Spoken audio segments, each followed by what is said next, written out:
저번 주 거 제가 뭐 설명을 뭐 이렇게 대단히 잘하진 않더라도 크게 무리 없이 이해하실 수 있게 설명했으리라고 봅니다. 원래는 시험을 쳐야 되는데 원래 제 스타일대로였으면은 저번 주에 제가 가르쳤던 걸 딱 써놓고 시험을 쳤어야 되는데 너무 원성이 자자할 것 같아서 그렇게는 못했고, 뭐 이렇게 매번 시험 치면 부담스러워서 어떻게 나오겠느냐, 아마 분명히 그런 말 나올 거예요. 네. 그래서 그냥 그래도 반복 학습하는 건 되게 중요해요. 그날 바로 배운 걸 바로 그 자리에서 바로 복습하고, 또 그날 자기 전에 한번 복습하고, 그 다음날 한 번 더 복습하면은 저 진짜 많이 안 까먹어요. 일주일 지났지만 그래도 반복 학습 안 하는 것보다는 나으니까, 그죠? 그래도 한 번 더 들어두면 나중에 10번 하는 것보다 처음 들었을 때 계속 반복해서 하는 게 훨씬 학습 효과가 좋아요. 네, 연구 결과도 있습니다. 반복해서 여러 번 하는 게 되게 좋아요. 저번에 저희가 3보에 대해서 얘기했었죠. 3보가 뭐죠? 부처님, 불법승이죠. 불법승. 따라해보세요. 불법승. 불법승. 부처님과 부처님의 가르침과 스님들 혹은 혁보에서 불법에 대한 전승자들 모두를 뜻합니다. 그게 승가 단체예요. 비구가 누구냐고 그랬을 때 꼭 계를 받은 게 아니라 부처님의 가르침 수행을 하고 그의 가르침대로 사는 게 비구라 그랬습니다. 확장된 범위, 의미죠. 여러분 또한 청정하게 살고 계를 받고, 그러면 여러분도 청정한 승가의 대중에 속하는 겁니다. 꼭 한국인이라고 했을 때 한국 국적 그걸 꼭 따야 한국인 같지가 않고, 우리나라 사람이 공유하는 공통적인 것, 민족성, 언어 이런 것들을 같이 공유하면 왠지 한국인 같은 느낌이 빡 들지 않습니까? 그런 것처럼 여러분들이 불교에 대해서 잘 이해하고, 그럼 여러분 또한 불교의 전승자가 되는 겁니다. 이 전체적인 불교대학 전체적인 목적도 여러분이 그런 훌륭한 불교의 심성을 가지고 그렇게 생활하고 다른 사람에게 전달해 줄 것을 희망하면서 시작한 것이 이 불교대학입니다. 부처님의 특징은 뭐였다고 그랬죠? 거룩한 부처님한테 귀의하는데 왜? 3보는 믿음의 시작이라고 그랬죠. 그죠? 세 가지에 대해서 왜 믿을까요? 왜 거룩할까요? 왜 우리가 처음에 불교 시작할 때 거룩한 부처님께 왜 거룩할까요? 양족전이죠. 그리고 이욕존. 가르침은 이욕존이고 거룩한 스님들은 중중존이죠. 왜 이욕존은 그러니까 두 가지, 그죠? 그 부처님, 거룩한 부처님은 양족을 했죠. 두 가지를 지혜하고 복을 부족했다 그랬죠. 그러면은 거룩한 가르침은 욕심을 떠난 가르침. 중중조는 뭐죠?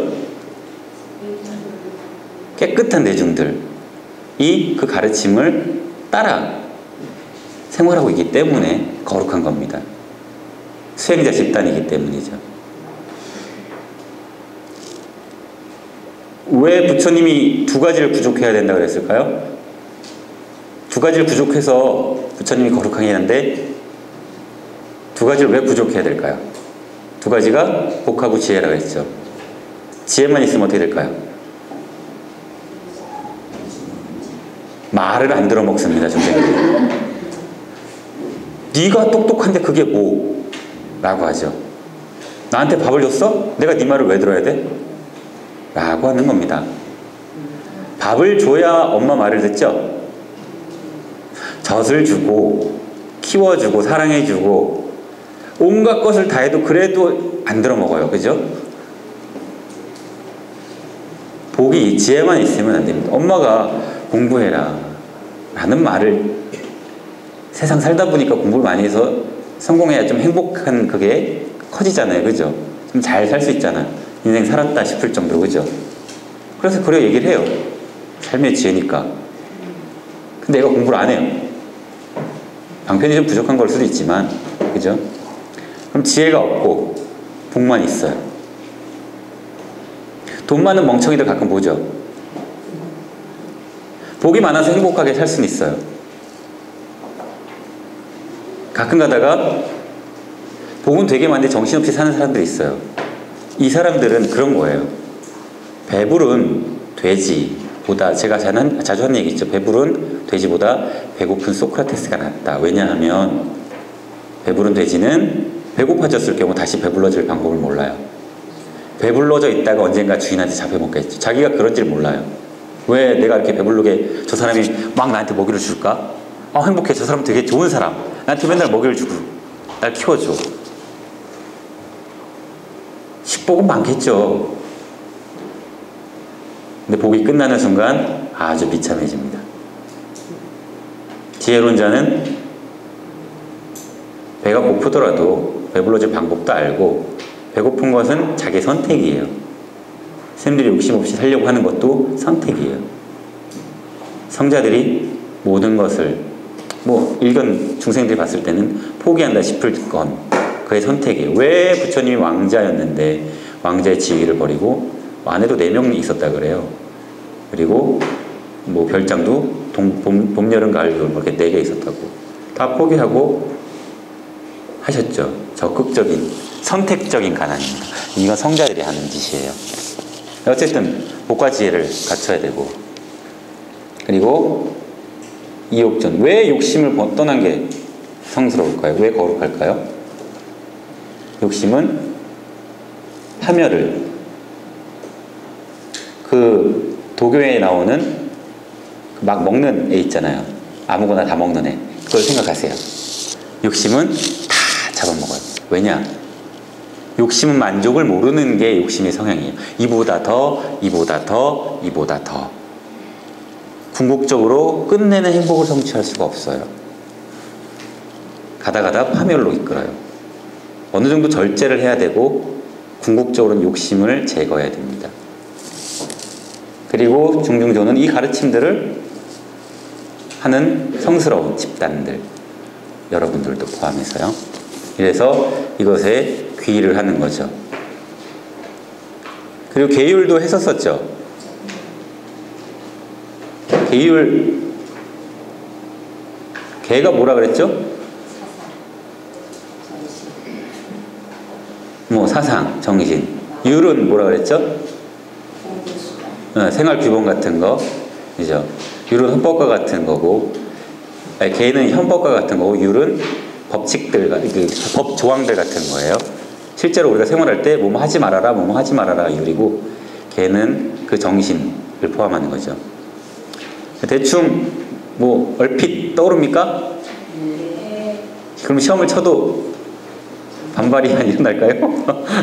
다음 주에 한번 그러면은 지금까지 배운 것들 한번 총합해서 시험을 쳐보면 우리가 점수가 60점, 일반적으로 60점이 커트라인이잖아요. 네? 한번 시험을 치고 싶은데, 시험을 치는 거에 찬성, 시험 치는 거에 반대. 반대요.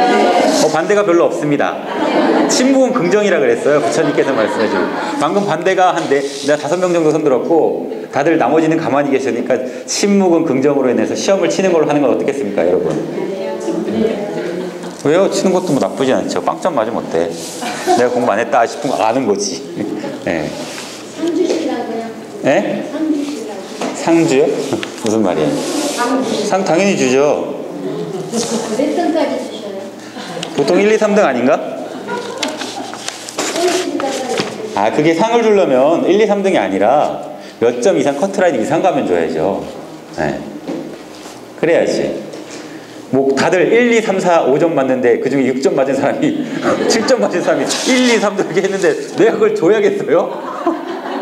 제가 그걸 줘야 됩니까? 1, 2, 3등 그렇게 하면 안 되죠. 커트라인을 해야죠. 몇 점 이상. 제가 기대한 바 그 수준의 이상에 오른 사람만 해야죠. 그게 무슨 말도. 다들 1점, 2점, 한두 개만 맞췄는데 누가 한 5개쯤 맞췄어요. 100개 중에서. 그럼 줄 수 없지. 예. 오늘은 남은 게 예불과 헌공 챕터 9에서 신행정거까지 나왔어요. 근데 제가 30분당 한 개씩 하려고 했는데 그게 안 됐었어요. 저번에 해보니까 한 파트에 1시간 반이 맞는 것 같아요. 예, 가르치다 보니까. 그래서 오늘은 남은 게 예불부터 9챕터부터 12챕터까지 4개가 남았어요. 그 중에 뭘 하고 싶으세요? 예불 헌공, 그 다음에 기도 발언, 한국 불교 역사, 신행점검. 제가 선택한 건 기도와 발언이, 예. 요게, 그죠? 사실 한국 불교 역사 뭐, 알게 뭐해, 내가. 그죠? 그러거나 말거나, 내가 역사까지 알아서 뭐해. 이 생각이. 신행점검은 뭐, 여러분, 뭐, 시험 치는 거지, 시험 치는 거. 그리고 예불과 헌공 법회는 여러 개 올라가서 하시는 거 이거예요. 예, 이거예요. 이거 예불 할 때 들어가는 거는 뭐 부처님께 공양 올려서 복을 짓는 거 하는 거하고 참회, 발언, 기도, 그 다음에 뭐 수의하는 거. 이게 죄를 없애는 5가지 방법 중에 하나인 거예요. 여러분 죄를 지었죠. 죄를 받아야 된다고 우리는 알고 있어요. 인과응보대로. 그렇죠? 죄를 짓거나 착한 일 하면 그 과보를 받아야 된다고 불교인데 부처님 법은 광대무변에서 그 죄를 감소시키는 법도 그런 거 있잖아요. 씨앗은 발화가 돼요. 다. 그죠? 근데 씨앗을 말려 죽이는 법을 가르쳐 준 거예요. 씨앗이 잘 크는 법도, 그러니까 선업이 작을 경우 그걸 크게 만드는 것도, 그리고 그 악업이 너무 큰 어마어마한 나무, 바오밥 나무처럼 막 수십 미터 막 자라는 나무더라도 악업이 엄청 크더라도 말려 죽이는 방법도 가르쳐 놨어요. 그래서 참회의 방법은 부처님 공강 올리고, 그 다음에 참회하고, 참회는 다시 참자는 그때 내가 잘못했다. 회는 다시는 그러지 않아야지가 참회예요. 그리고 수의하는 거, 누가 착한 일 했어 그럼 같이 기뻐하는 거예요. 왜냐면 그럼 기뻐한다는 거 같이 한다는 뜻이거든요. 동참한다는 의미예요. 그리고 발언한다는 건 부처님 원에 발언한다는 건 같이 한다는 뜻이거든요. 이런 것들로 죄가 사그라집니다. 그리고 선업이 커져요. 그런 게 예불과 헌공, 법회의 의미예요. 그런 것들에 대해서 풀이한 게, 자세한 게. 그리고 우리가 이제 해야 될 거는 기도와 발언입니다. 신앙과 수행이죠. 기도와 발언.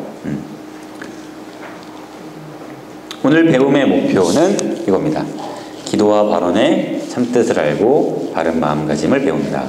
그리고 여러분이 평소에 하는 수행법을 바르게 한다. 이 기도하고 발언을 참뜻을 알면 평소에 해야 될 바도 압니다. 네. 이준께 물을게요. 여러분 다 기도하고 발언을 해보셨습니까? 그리고 지금 현재 하고 있는 기도하고 발언은 어떤 마음가짐으로 하고 계십니까? 기도 이겁니다. 부처님의 가피로 여러분 인생 살면서 어려운 일 없는 사람 없죠?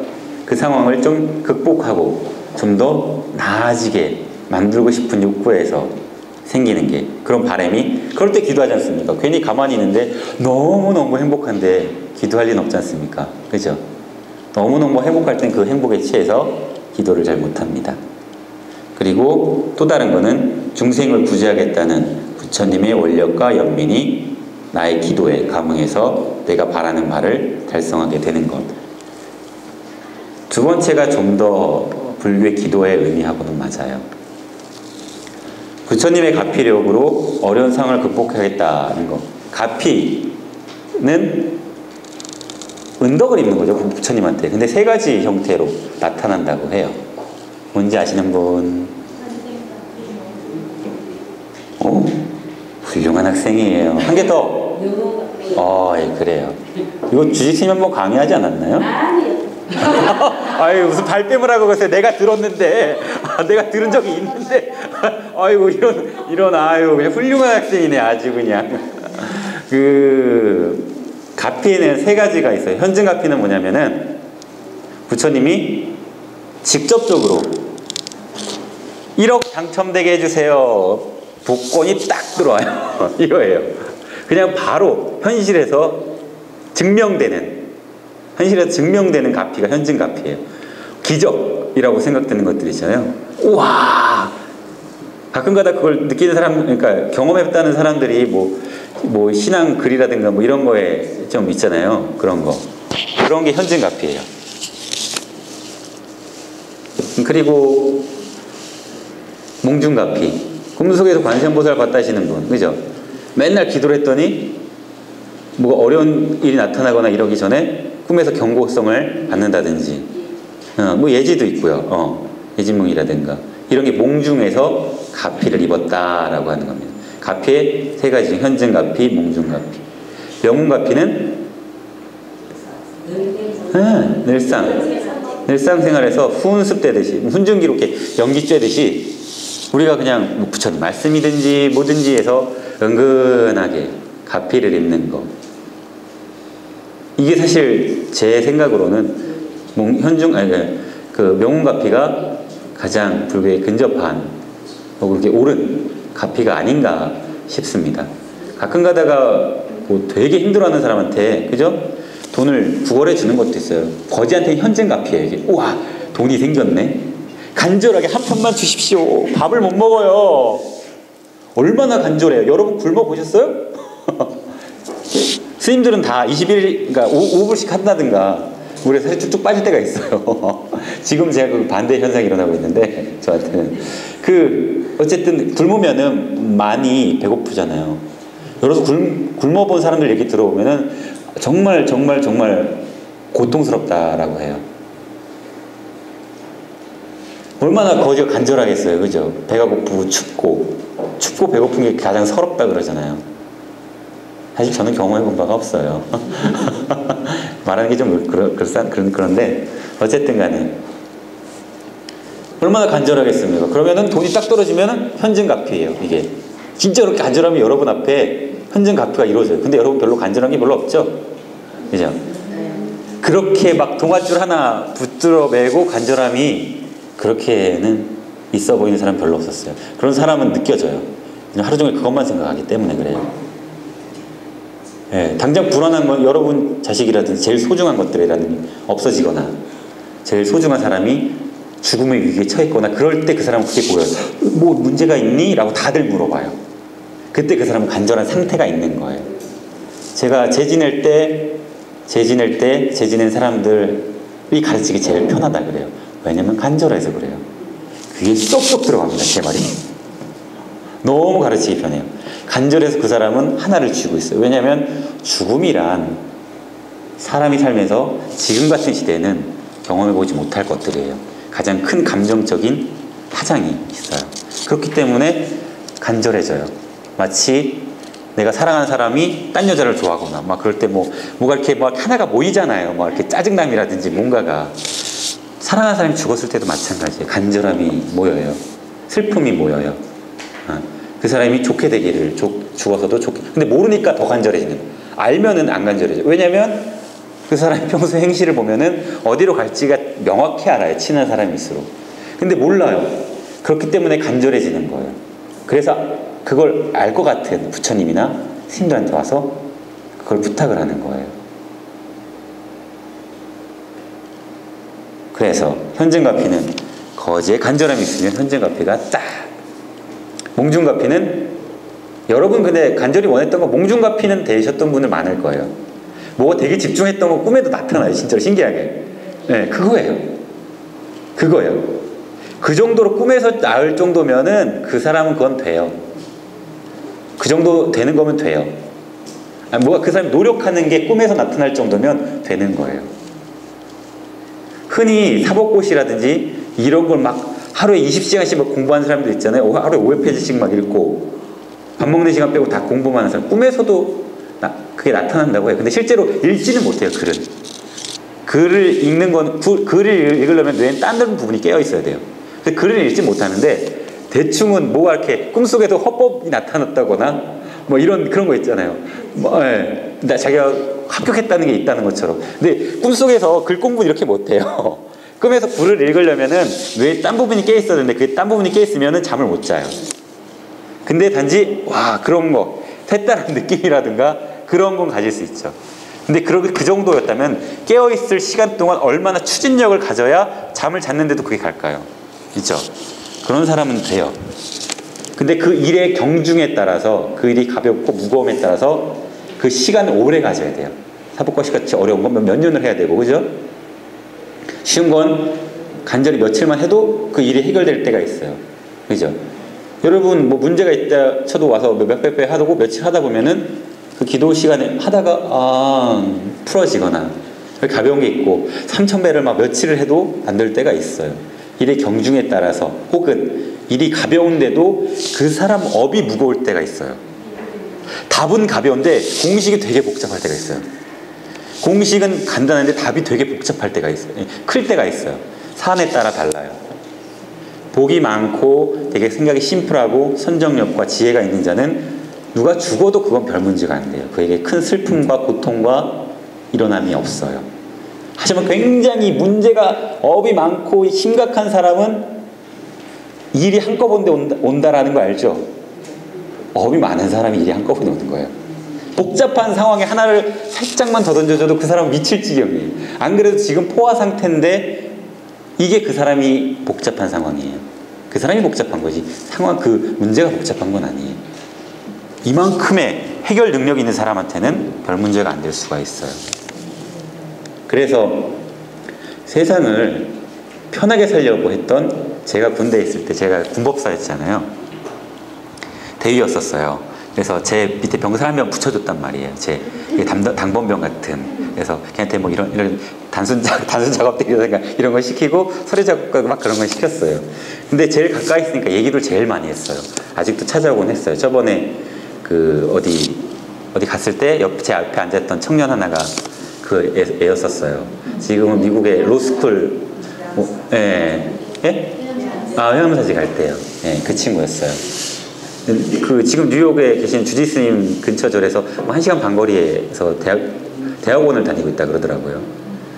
이제 제가 뭔 얘기하다가 이 친구 얘기를 했지? 몽중가피 얘기하다 그랬나요? 이게 자꾸 이렇게 옆으로 세면은 제가 하려던 얘기를 까먹어가지고 잠깐만 생각을 해볼게요. 내가 뭔 얘기하려다. 당번병한테 일을 많이 줬을 때 해결 당번병이랑 이게 아닌데 맞아요. 그 얘기는 맞는데 지금 포인트가 안 잡히네. 물 한 잔만 갖다 주시겠어요? 목마르네 갑자기. 생각해보니까 이게 강의할 때 물을 안 갖다 주네.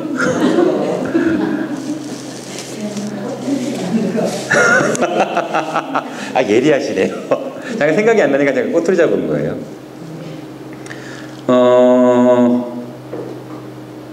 다시 처음부터 하시죠. 헌증가피는 간절해야 되고 몽중가피는 여러분 뭐 이렇게 저렇게 하다가 하다 보면은 몽중가피가 일어날 수 있어요. 그러면은 그 사람들은 자연스럽게 되고 그리고 그 명윤가피가 이제 발심이나 이런 것들로 돼요. 근데 왜 내가 이 친구 얘기를 했을까 중간에 궁금하네 나도. 아니요 당분간 잘하는 게 아니라 걔 상태하고 제 상태랑 비교해 보려고 얘기를 했어요. 맞다. 업이 많으면 그렇죠. 그러네. 지나가시죠. 기억이 안 나네. 아무튼 그 친구는 나랑 굉장히 다른 친구였었어요. 그러니까 왠지 불교를 믿긴 믿었었던 친구였었는데 지금까지 굉장히 욕심이 많았고 근데 그 욕심이 많은 만큼 그걸 행하던 아이였어요. 인과대로. 그래서 유학도 가고 뭐 이렇게 돈도 많이 벌었고 막 그런 친구였었어요. 근데 이제 저는 약간 욕심도 별로 없는 출발했었었고 근데 애는 이제 더 욕심이 많으니까 그걸 항상 저한테 물어봤었어요. 너 욕심을 채우기 위해서 어떻게 해야 되냐 버려라 항상 그렇게 둘이. 근데 그 아이는 욕심을 채울 만큼 인과대로 행했기 때문에 거의 자기가 원하는 바를 성취했던 아이였었어요. 최선책은 아니었지만 차선책으로. 최선책은 성자들이 뭐라 그래요? 항상 소욕지족하라 그러죠. 소욕지족해라 그래요. 그럼 다른 길이 보인다라고 해요. 근데 그게 안 될 경우 차선책으로는 인과대로 생활하라 그래요. 인과대로. 원하는 게 있으면 그 원인에 따른 그러니까 결과를 바라는 게 있으면 그 결과대로 원인을 지어라 라고 얘기하죠. 감사합니다 보살님.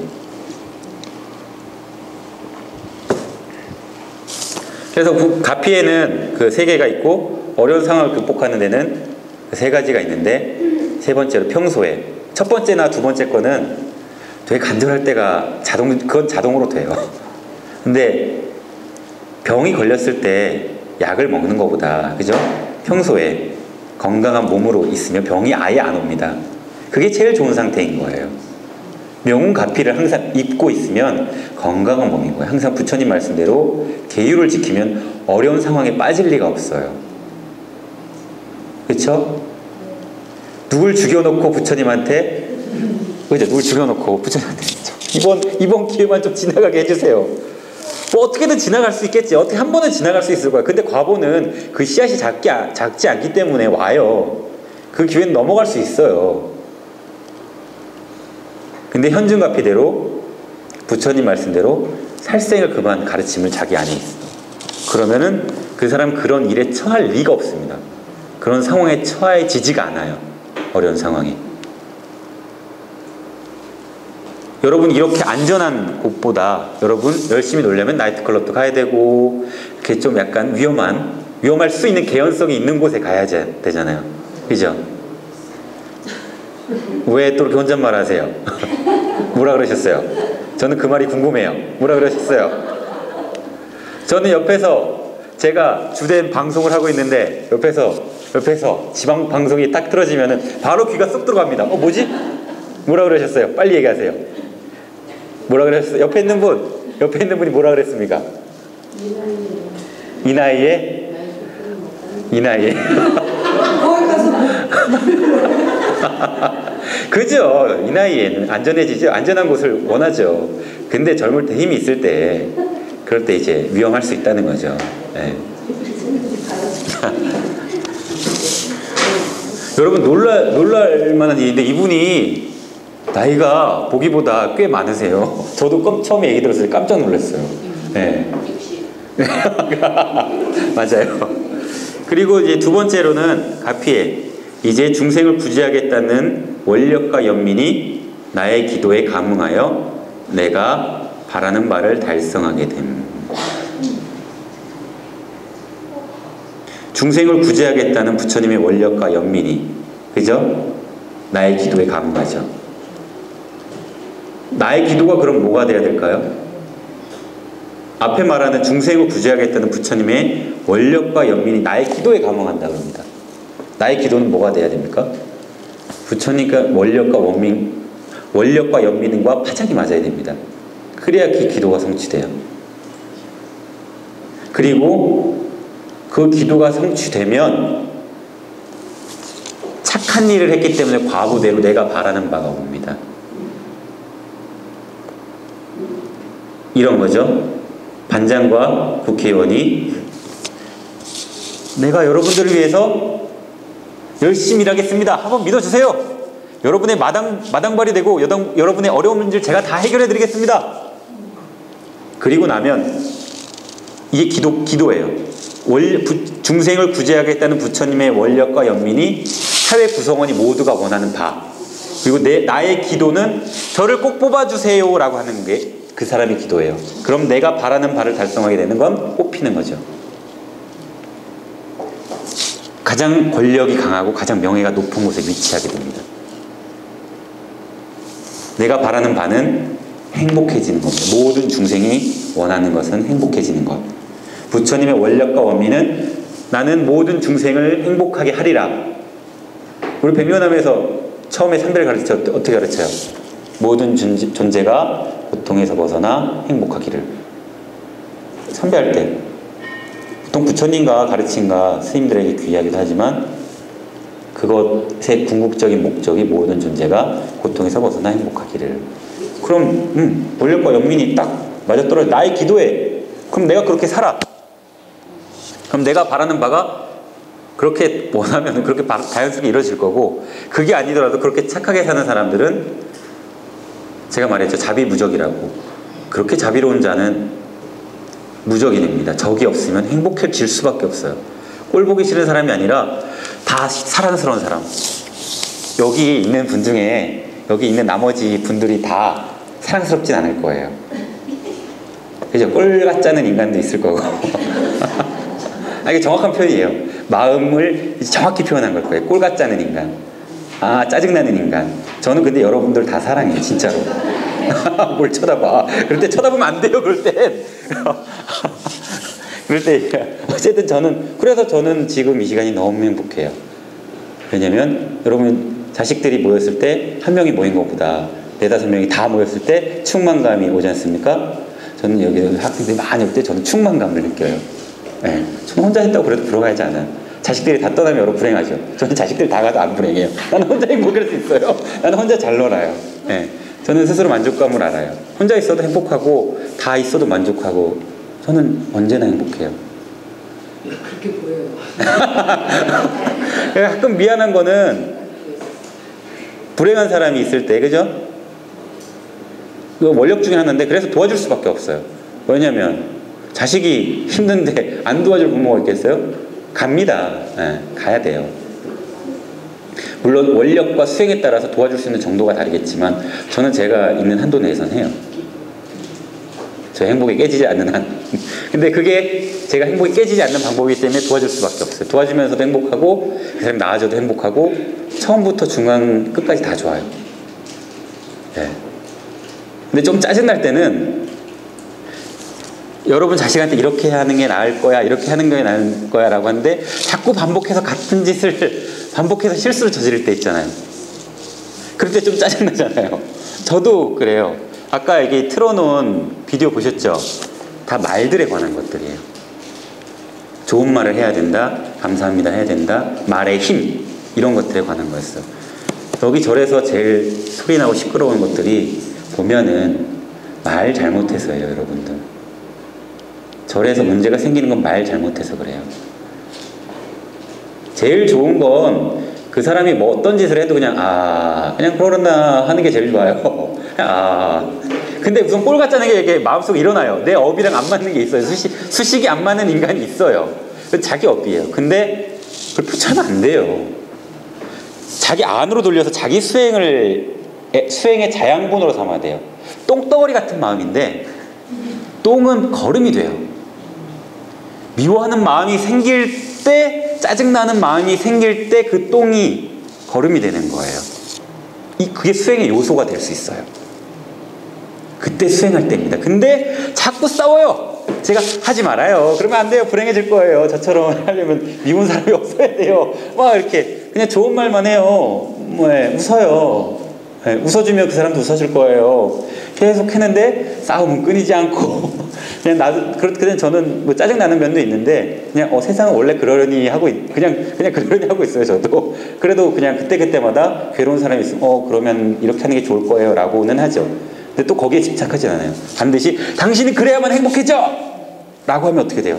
엄마가 네가 서울대 가야 꼭 행복해져 라고 하는 것처럼 강요가 되니까 저는 단지 바라보고 말하고 듣고 안 듣고는 그 사람 업이겠지. 다만 방편은 저는 다양하게 쓰려고 노력하고 있어요. 제가 수행이 더 완벽해지면, 제가 더 방편이 다양해지면 그게 그 사람한테 다양한 수식을 제가 제공할 수 있겠죠. 혼내야 말을 듣는 인간이 있을 수 있고 칭찬해야 말을 듣는 인간이 있을 수 있잖아요. 저는 그걸 정확히 파악하고 싶어요. 그게 보살의 방편이라고 합니다. 어쨌든 그래서 내가 바라는 바는 다 행복입니다. 행복을 하려면은 기도할 때 부처님 원력의 파장이 맞아야 돼요. 모든 중생이 행복하기를 이라는 겁니다. 이게 기도예요. 네. 위에 말했던 예전에 일교수님이 와서 위에 가피하는 거하고 밑에 그죠? 하는 거하고 이렇게 차이를 하면서 그게 두 개 다르지 않다 그랬잖아요. 그것도 맞아요. 그래서 길게 얘기해야 되기 때문에 대충 넘어갈게요. 네, 둘이 다르지 않음을 얘기하려면 굉장히 많은 예와 있어야 돼요. 기도할 때 보면은 모든 종교가 다 기도가 있어요. 그죠? 근데 불교에서는 기도가 아까 말했던 것처럼 바라는 거 말고 권청하는 의미가 강합니다. 두 번째 의미가 권청이에요. 아까 말했던 1번 가피로 어려운 상황을 극복하고 바라는 바를 성취하려는 마음, 이거는 복을 달라고 하는 게 강해요. 근데 두 번째는 원력의 형태가 강해요. 앞에 거는 이기적인 거, 뒤에 거는 이타적인 거 강해요. 뒤에 아빠 제가 구분을 나눴어요. 뒤에 구분이 나눠져 있습니다. 따로 쓰실 필요 없고요. 두 번째 권청의 의미. 다른 종교에서는 복을 달라고 하는 게 무지 강해요. 근데 모든 고등 종교는 그렇진 않은데 권청의 의미는 일체 중생들이 어리석음을 버리고 지혜가 열려서 그렇게 되기를 부처님한테 바라는 마음. 이게 부처님이 원하는 걸, 기도하는 걸, 이게 권청입니다. 부처님의 원력이 곧 나의 원력이 되게, 어머니 아버지의 훌륭한 가업이 나에게 이어지게, 그걸 배우는 겁니다. 어머니 아버지가 훌륭한 일을 하고 있대요. 그 가업을 잊기는 쉬워요. 그걸 배우는 겁니다. 그 안에서, 불교 안에서. 부처님은 법왕이고 여러분들은 법의 왕자와 공주들입니다. 왜냐하면 불자기 때문에. 부처님의 자식입니다. 부처님의 자식은 불구소생자의 약자죠. 부처님 입에서 나온 그 가르침을 따르면 그게 자식이 되는 겁니다. 여러분 그래서 불자인 겁니다. 고로 부처님은 법왕이고 여러분은 법의 공주들, 법의 왕자들입니다. 깨달음을 성취하여 이웃에게 회양하겠다는 서원의 의미도 포함됩니다. 부처님께 공양을, 가업을 이어요. 그럼 그 가업대로 회양을 해야죠. 왜냐하면 부처님이 그렇게 하셨으니까. 여러분 또한 배우면 가르쳐야 됩니다. 아는 만큼 행해야 됩니다. 제일 쉬운 건 배운 대로 가서 얘기하는 거예요. 근데 말로 하면 바뀌지 않아요. 여러분 행동으로 해야 바뀝니다. 사람이. 제가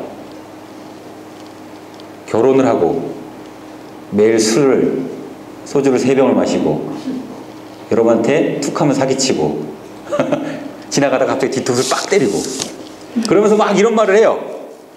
제 말이 씨알이나 먹히겠습니까? 여러분 여기 앉아서 제 얘기를 듣겠어요? 안 되죠. 저 자식 또 이상한 소리 한다. 이 생각만 할 거예요. 그죠? 네. 말로 안 먹히는 건 행동으로 해야 됩니다. 네. 행동으로 안 먹히는 건 말로 해도 소용없습니다. 여러분이 집에서 책 한 권을 읽어봐요. 자식이 공부를 못하나? 여러분들이 공부를 안 하고 학습을 안 하면서 애한테 공부만 해라 라고 하면 잘도 따라 하겠습니다. 그냥 여러분이 책 읽는 걸 좋아하고 그럼 똑똑해지잖아요. 그럼 아이한테 영향을 끼치면 아이가 자연스럽게 엄마를 롤모델로 삼으면서 똑같이 행동합니다. 엄마가 요리를 되게 잘해요. 그럼 뭐 얻어먹다가 뭐 어떻게 만들어 하다가 지가 만들려고 해요. 엄마가 되게 우아하게 얘기해요. 그럼 딸도 우아하게 얘기해요. 말투가 닮아져요. 네.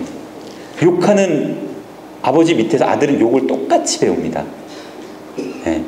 왜냐하면 욕을 들은 적이 없는 자식은 욕하는 방법을 몰라요. 제 경험상 저희 아버지가 선생님이었거든요. 욕을 안 하셨어요. 저는 욕한 걸 중고등학교 때 못했어요. 왜냐하면 이게 나오는 게 되게 민망해요. 그 말이 되게 민망해요. 네. 그런 게 있어요. 그렇습니다.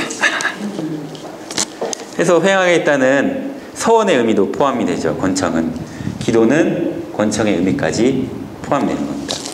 그래서 기도 그렇게 해서 업장이 그 과보가 있어야 되죠. 중생은 이익이 있어야, 불교에서 이익을 줘야 한다 그랬죠. 그 이익이 여기 있습니다.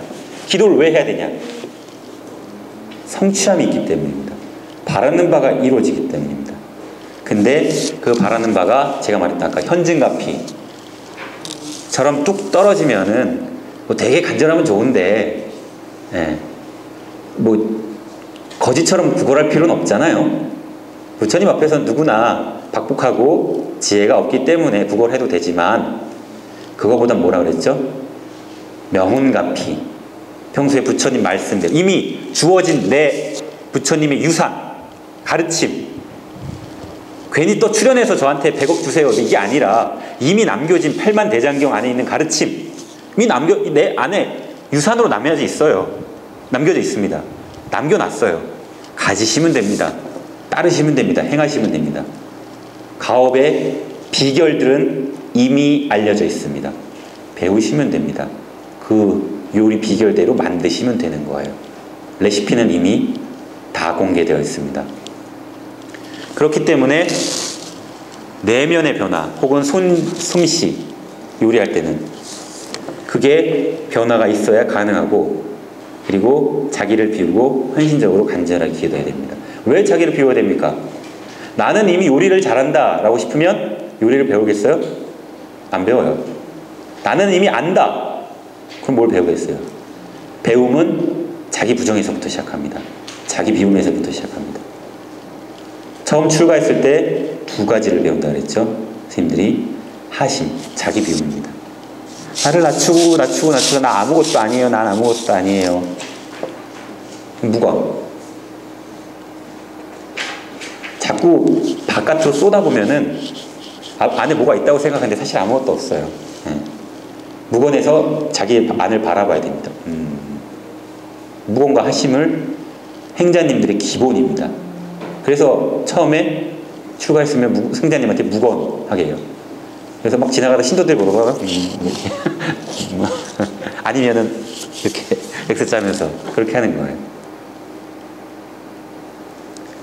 그리고 업장이 소멸되면은 참된 성품이 좀 더 쉽게 드러납니다. 좀 더 쉽게 드러나요.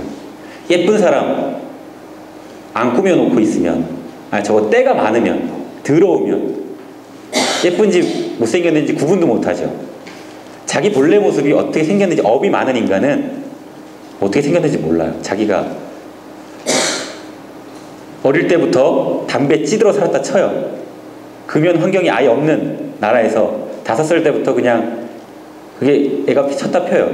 근데 그게 너무 찌들었으면 얘가 원래 몸은, 원래 DNA 유전자는 육상선수 100m 신기록을 세울 만한 유전자였던 거예요. 근데 담배 쪄들어 살아서 그게 드러나지가 않아요. 업장이 두터운 거는 가능성을 굉장히 낮춥니다. 굉장히 낮춰요. 그래서 기도를 해서 그 다음에 참선을 시작하는 거예요. 업을 좀 깎아놔야 가능성을 발현시킬 가능성이 높아진 거예요. 그러니까 불성이 드러날 가능성이 높아지는 거예요. 업이 두터우면은 귀에 쉽게 안 들어가요. 네. 얘가 습관이, 아들이 게임의 페인에 이미 중독돼 있다. 업이 심한 거예요. 그 아이 학습 능력이 좋은 아이예요. 근데 그 학습 능력을 게임에다 써요. 게임은 천재야. 게임은 진짜 잘해. 근데 그걸 돌리려고 좋은 게임이 다 나쁘다는 건 아니에요. 게임으로 프로를 해서 억으로 보내는 사람도 있어요. 머리가 좋은 애들은 그쪽으로 나가도 좋더라고요. 어쨌든 안 좋은 쪽, 뭐 백해 무익한 걸 담배라 칩시다. 네, 술은 또 좋으면 조금은 있으니까요. 네, 담배 천재가, 세상 모든 담배를 다 펴봤어. 얘는 담배에 대한 빠삭해. 여기 독이 100가지가 들은 걸 다 외워. 좋은 것도 아닌데 타르의 나쁜 점이 뭔지 다 알아. 근데 그렇게 피다 보니까 좋은 운동이라든가 가능성이 무지하게 낮아지죠. 예, 머리가 좋더라도 가능성이 업장이 높다는 건 좋은 가능성, 그러니까 불교 생활의 제일 좋은 가능성은 해탈하는 것. 안에 있는 내 지혜와 복덕이 빵 하고 나타나는 것. 이것의 가능성을 현저하게 낮춥니다. 그래서 참여하라 그러는 거예요. 참여하다 보면 지 꼴을 봐요. 내가 더럽네? 이거예요. 참여하는 건 성철 스님 뭐라 그랬어요? 자기한테 3000배 시키는 게 아니라 그랬죠. 부처님한테 3000배 시키는 거라 그랬죠. 부처님은 뭡니까?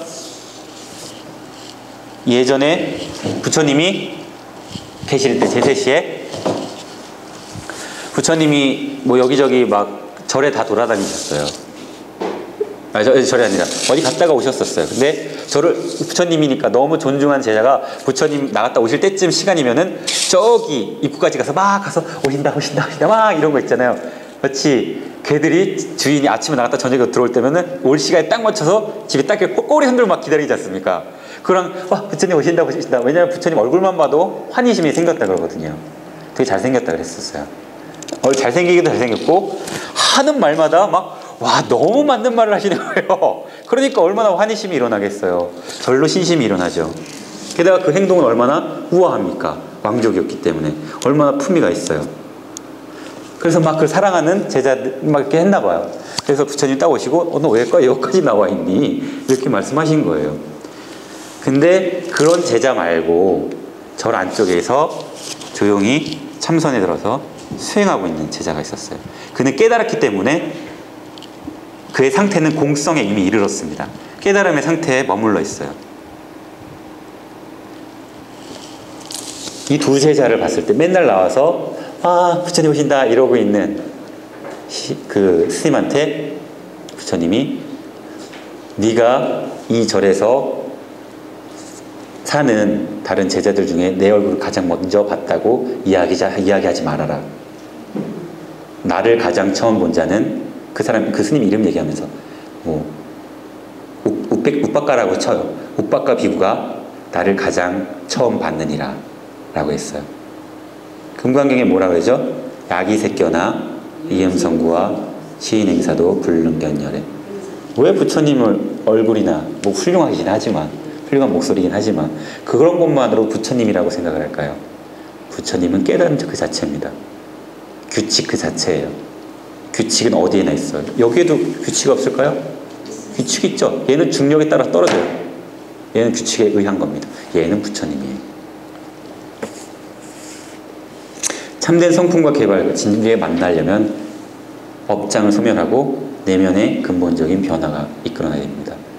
근본적인 변화는 마음이 바뀌었다는 뜻이죠. 나 마음 바뀌었어. 그런 사람은 설득하기가 쉽지가 않아요. 막 어디 가서 살려다가 이거보다 더 좋은 걸 발견했어요. 그러면은 아무리 점원이 그죠? 이게 더 좋다고 막 이렇게 저 마음 바뀌었습니다. 이렇게 하면은 그걸 못 사죠.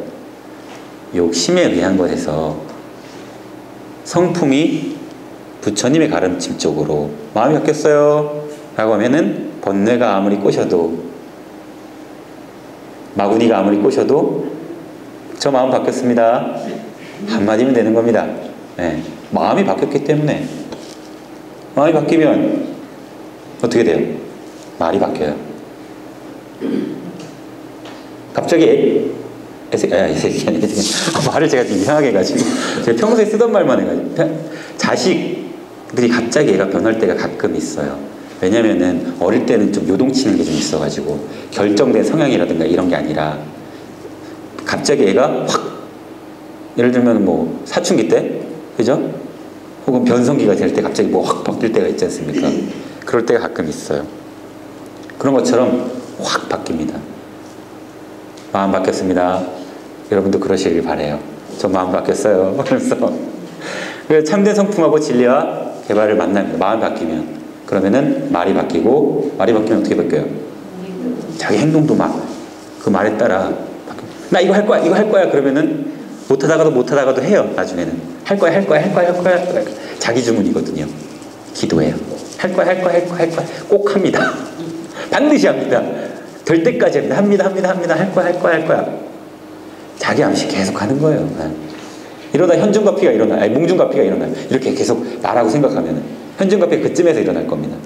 말하고 생각하고 그럴 때. 예전에 수다맨이라고 있었어요. 수다맨이라고 개그 프로그램 아세요? 뭐 수다 시작하면은 이 사람 지하철 1호선부터 몇 호선까지 다 외워요. 그리고 외울 만한 것들은 다 외워요.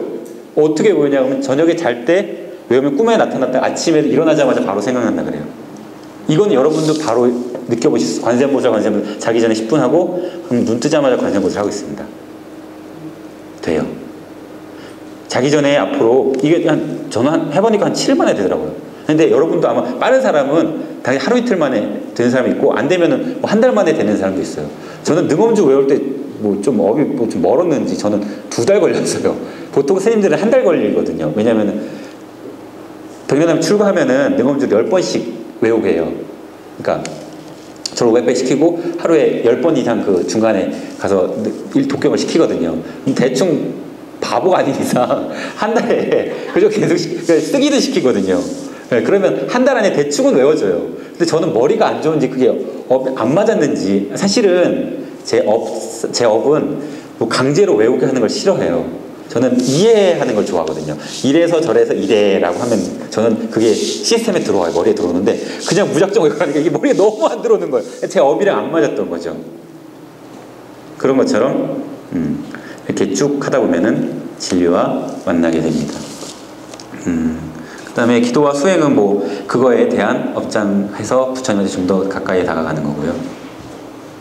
기도의 성취는 그렇게 행복해지는 게 기도의 성취 마음입니다. 온몸을 다해서 기도를 해야 되죠. 그러면은 업장이 소멸돼요. 업장이 뭐라 그랬죠?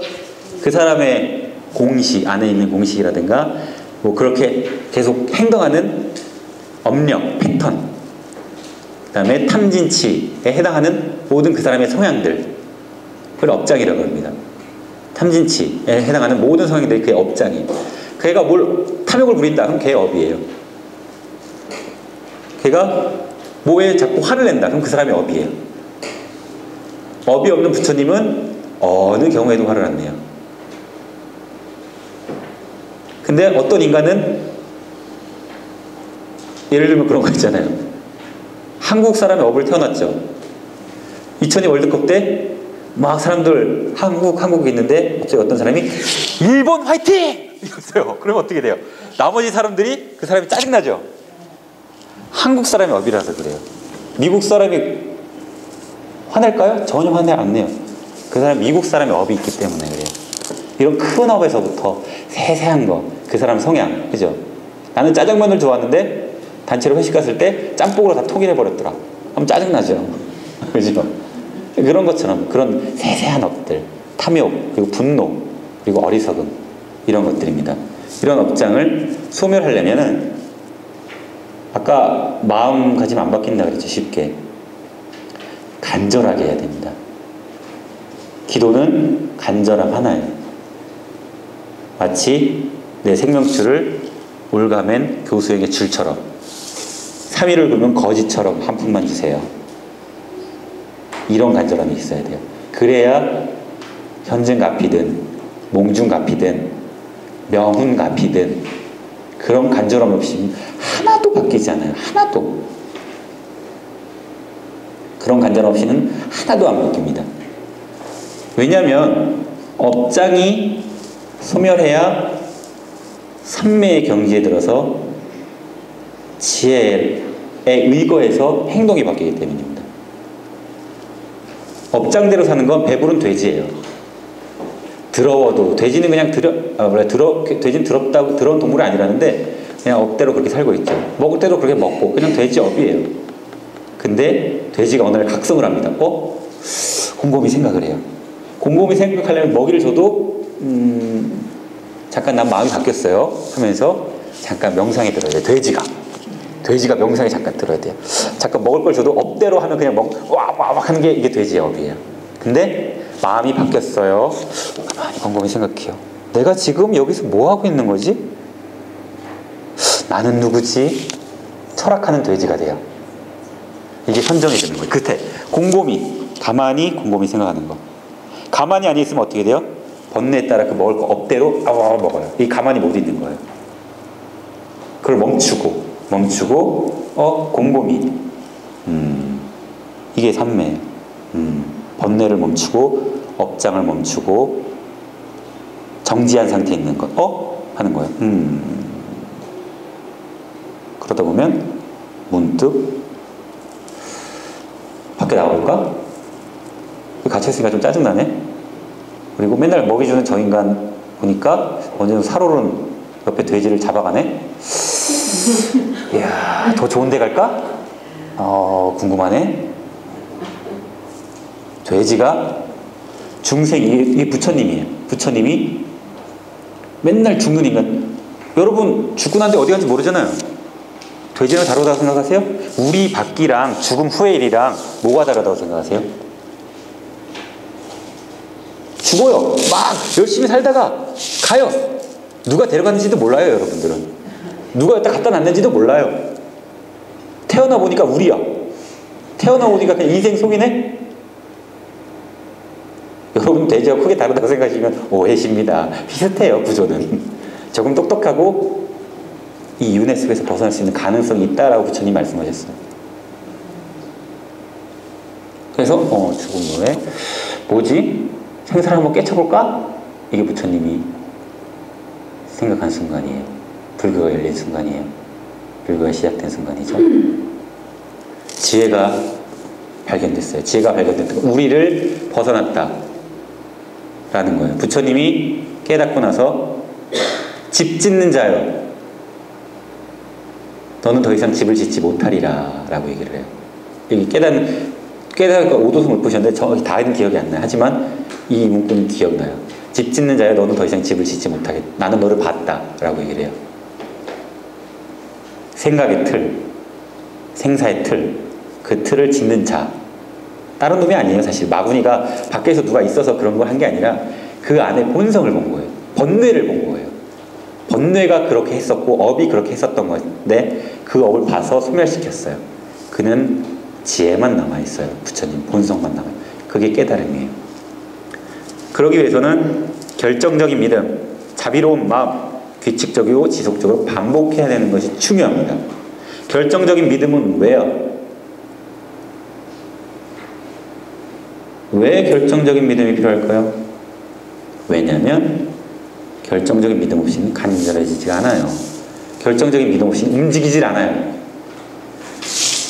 저 바다 건너서 옛날에 되게 사람들 원시인일 때 그 종족 부족장이 종교인이자 부족장일 때 있잖아요. 그죠? 그때 그 지역에 막 이동하면서 할 때 이 지역에 먹을 게 다 떨어졌어요. 그럼 다음 내년까지 먹을 게 안 나요. 이동을 해야 돼요. 근데 사람들은 그때는 날씨의 개념도 없고 이동하면 살지 안 살지 이동하면 되게 힘든 일이에요. 진짜 여러분 지금 이 사는 거랑 비교도 안 되게 힘들어요. 이동하는 것은. 근데 어디로 가야 될지 저쪽으로 가면은 괜찮은 곳일지 몰라요.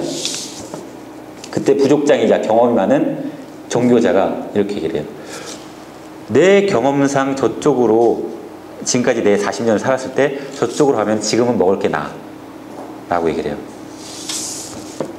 근데 어른이면은 말을 들었을 수도 있죠. 그죠? 근데 점점 부족이 커지니까 어른이라고 믿어지지 않아요. 그냥 그때는 종교인으로서 업그레이드가 돼야 됩니다. 내가 하늘의 계시를 받았는데 저쪽으로 가면 니네를 모두 살 거야 라고 구라를 쳐야 돼요. 거짓말을 해야 돼요. 거짓말을 해야 저쪽으로 애들이 막 움직이는 거예요. 안 그러면 너만 가세요. 난 저쪽으로 갈지 안 갈 불안해. 저쪽으로 죽으면 어떡해. 그래도 여기는 먹을 게 조금 있다 다시 날 거라는 건 확신은 있잖아. 불안한 결정적인 믿음이 없어요. 그러면 안 움직입니다. 결정적인 믿음 없이는 아무것도 일어나지 않아요. 여러분 화두할 때 화두는 한 방에 이거 있잖아요. 이제 마음이 바뀌었어요 라고 하고 한 번에 딴 데로 가야 되는 겁니다. 저쪽이 확실히 여기보다 낫다는 믿음. 정확히 말해서는 믿음 수준이 약간 벗어난 겁니다. 거의 아는 수준이에요. 확실하다는 것은 결정적인 믿음은 거의 믿음 수준이 아닌 거예요. 믿는 게 아니라 그냥 아는 것 수준이에요. 이것이다 라는 거. 이것뿐이다. 저쪽으로 갈 것뿐이야. 여기 물품보단 저쪽이 확실히 좋다. 이게 결정적인 믿음입니다. 확실한 확신입니다. 사실은 결정적인 믿음은 그러하다. 엄마가 날 죽이지 않을 거다. 믿음이지만 완전한 그에겐 사실입니다. 아이가 살인마가 있는 사람한테 됐어요. 마음 바뀌어요. 한 방에 범죄라고 쳐요.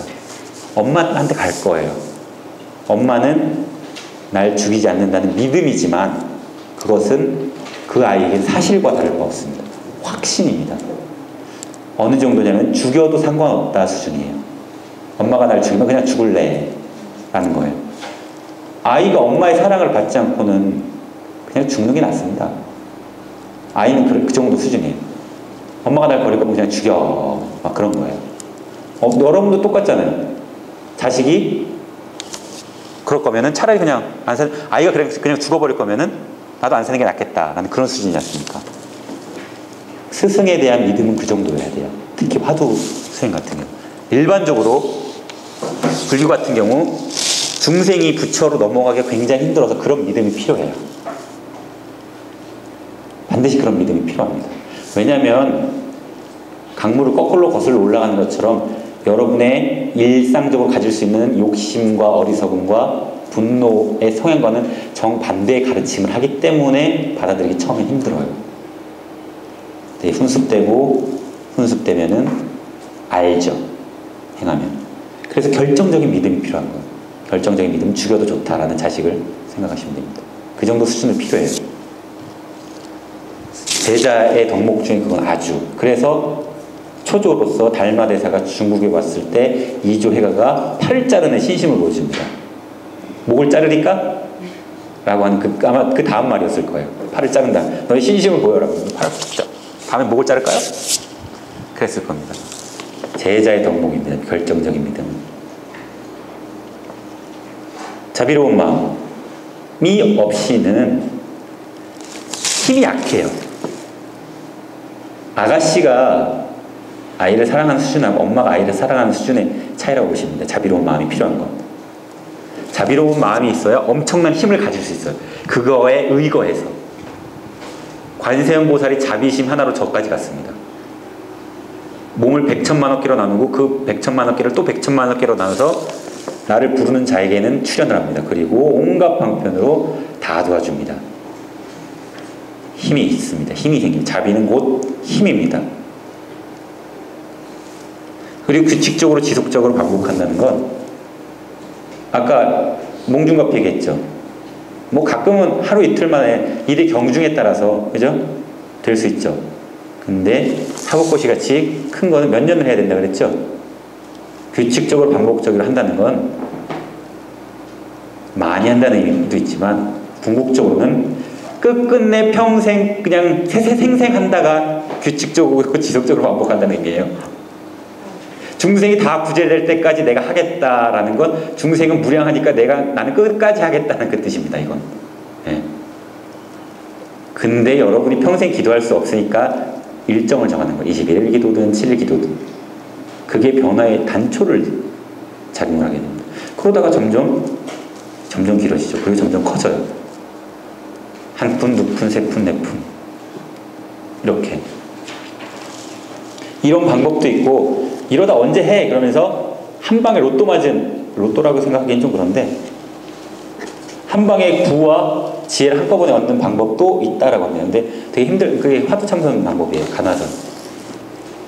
이거는 빨리 해야겠다라고 해. 이게 불교를 내려오면서 이런 것도 있고 이런 가르침도 있고 저런 가르침도 다 있어요. 다 있어요. 차근차근 하는 것도 있고 복과지혜를 차근차근 하는 것도 있고 지혜만 해서 그냥 혼자 해탈하는 것도 있고 복만 지어서 중생을 세생하는 보살도 있고 지혜는 이렇게 중지시킨 게 있습니다. 끝까지 다 안 깨달았어요. 보살은 깨달음에 넓은 막이 있다라고 성철스님이 얘기한 건 그 계통이에요.